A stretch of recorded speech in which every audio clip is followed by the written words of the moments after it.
Estamos con la representante de Flora Tristán, Liz Meléndez, que ya se encuentra con nosotros conectada en Perú 21 TV. ¿Cómo estás? Hola, buenos días.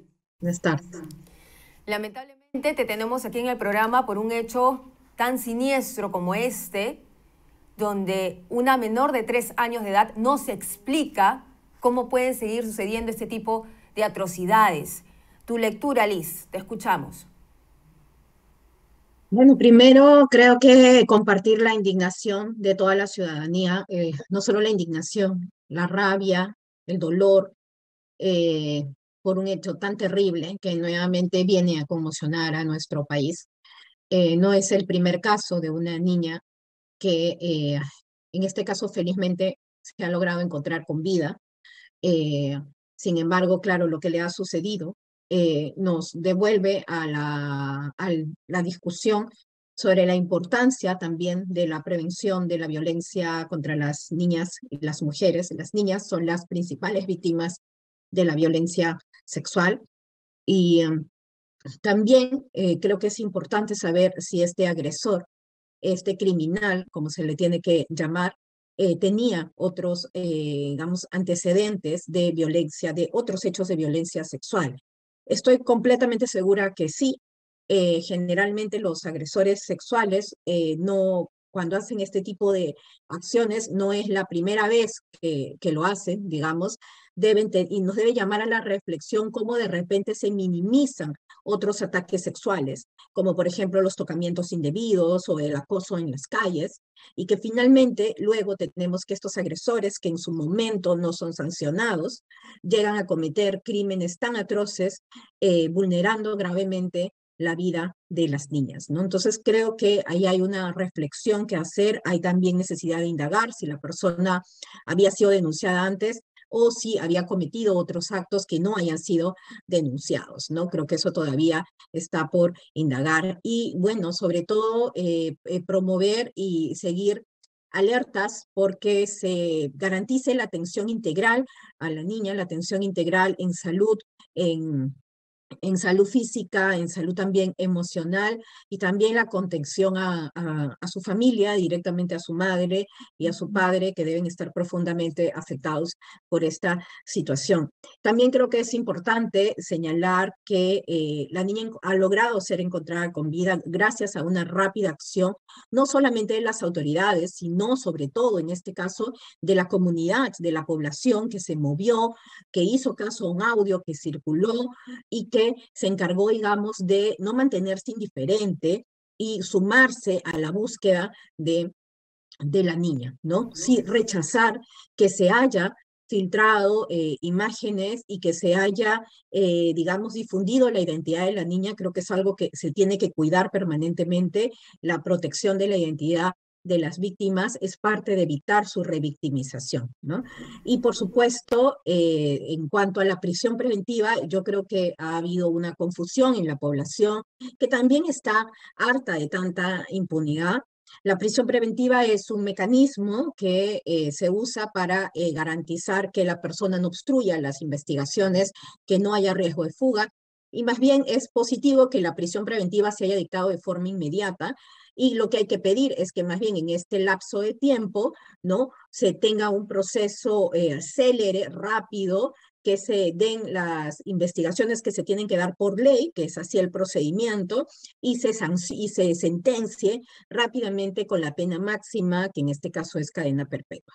Sí, Liz, ahí yo tengo una consulta, porque la cadena perpetua son los 35 años de cárcel. Sin embargo, muchas veces estas personas no salen de la cárcel, digamos, reformadas. Entonces, ¿cuál es el trabajo del Estado en este sentido, no? Sucedió ayer lo de esa niña de 3 años que también, bueno, ha tenido, gracias a la rápida acción, ha sido encontrada con vida, como tú bien lo has mencionado, pero se han encontrado casos donde muchas veces las criaturas son encontradas ya muertas. Entonces, ¿cuál es la acción en estos momentos del Estado? Porque hasta el momento no hemos visto, digamos, un apoyo inmediato.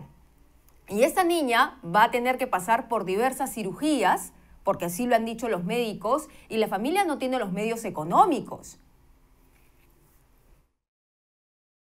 A ver, primero lo que tenemos que exigir es que el Estado se haga cargo de forma integral de toda la atención a esta niña, ¿no? Ayer circuló un número de cuenta, probablemente de ayuda económica, por alguna radio de Chiclayo. Lo que tenemos que garantizar y exigir, y bueno, ya Salud se ha pronunciado de que le está brindando toda la atención que requiere.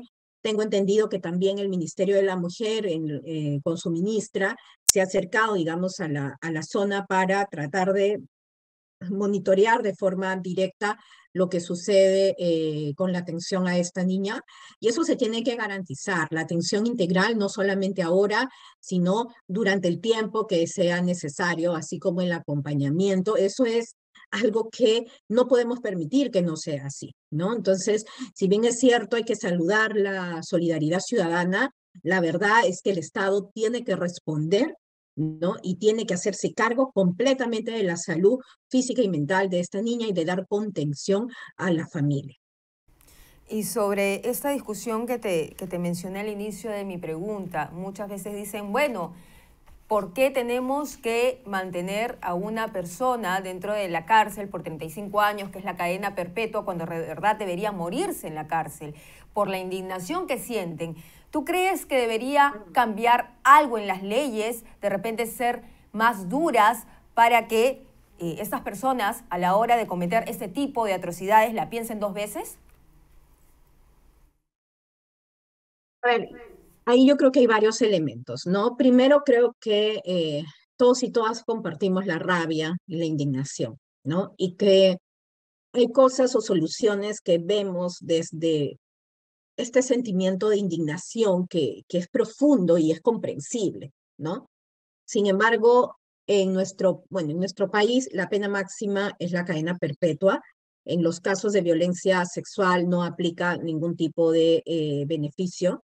Por lo tanto, el agresor tiene que ser sancionado en ese sentido y cadena perpetua es para siempre, ¿no?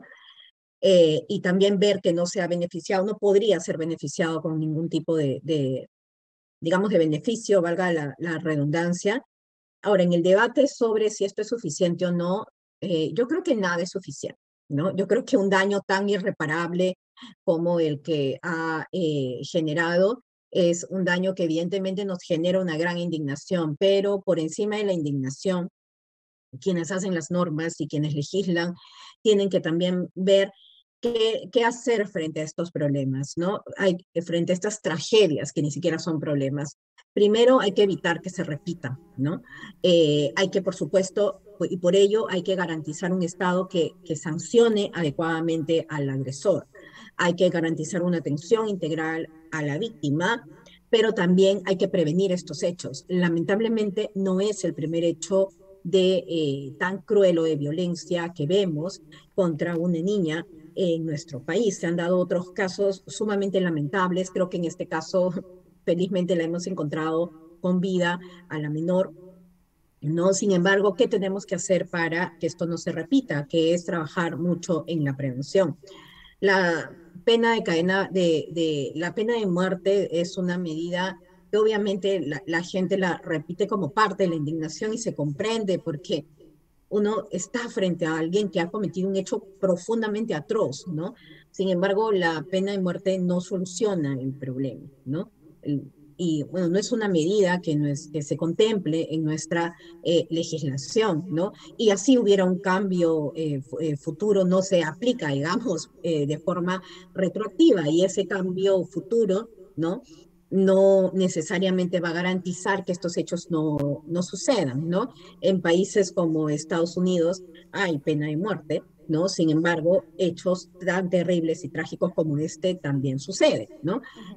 Lo que hay que garantizar es la prevención de la violencia, hay que garantizar el cuidado de las niñas y de los niños mediante la prevención justamente de hechos de violencia, hay que garantizar que agresores que de repente están siendo no sancionados por hechos comprendidos como menores, entre comillas, sean sancionados. Por eso te decía que yo estoy completamente segura que este agresor no es la primera vez que comete un ataque sexual contra una niña o una mujer, y más bien sería importante saber porque la gran mayoría de agresores sexuales tienen un continuo de violencia que permanece en la impunidad y que solo se hace visible cuando hay casos tan trágicos como este y que de alguna manera el Estado pudo prevenir que esto no suceda, ¿no? La violencia contra las niñas y las mujeres es un problema que se puede prevenir y eso es lo que tenemos que hacer. No queremos que haya más de en el sentido, la inicial del nombre de la niña, o más otras niñas que hemos visto en años anteriores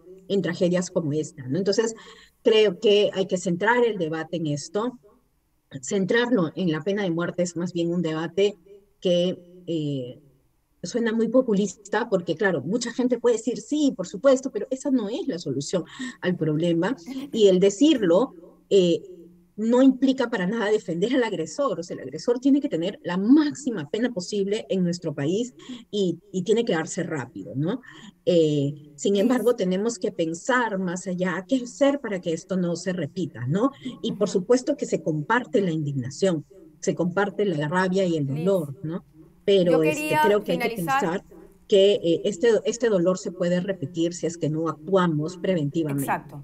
Liz, finalmente, ¿tienes en esos momentos el índice de cuántos feminicidios, violaciones o digamos la violencia, cómo se ha incrementado ante la mujer, niñas y adolescentes?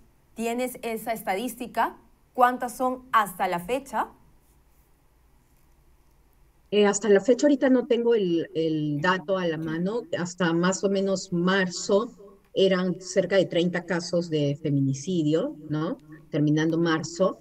Eh, digamos, en el año pasado terminamos con 146 casos de feminicidio de mujeres de diferentes edades, ¿no?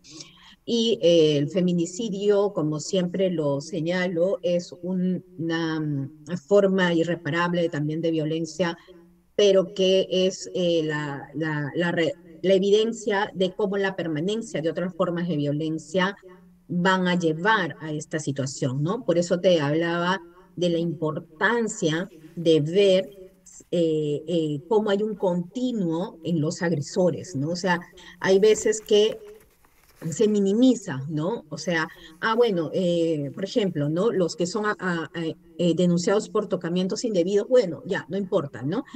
Sin embargo, ese hombre que fue denunciado por tocamientos indebidos a una menor, que fue, digamos, que fue exculpado de alguna manera o que ni siquiera se le pudo seguir el proceso bien, que no actuaron las autoridades de manera diligente o que minimizaron el hecho o dudaron del testimonio de la víctima, luego, ¿no? Va a cometer otro tipo de delitos, ¿no? Como este que es un delito, un crimen horroroso, por supuesto. Entonces, creo que es muy importante, ¿no?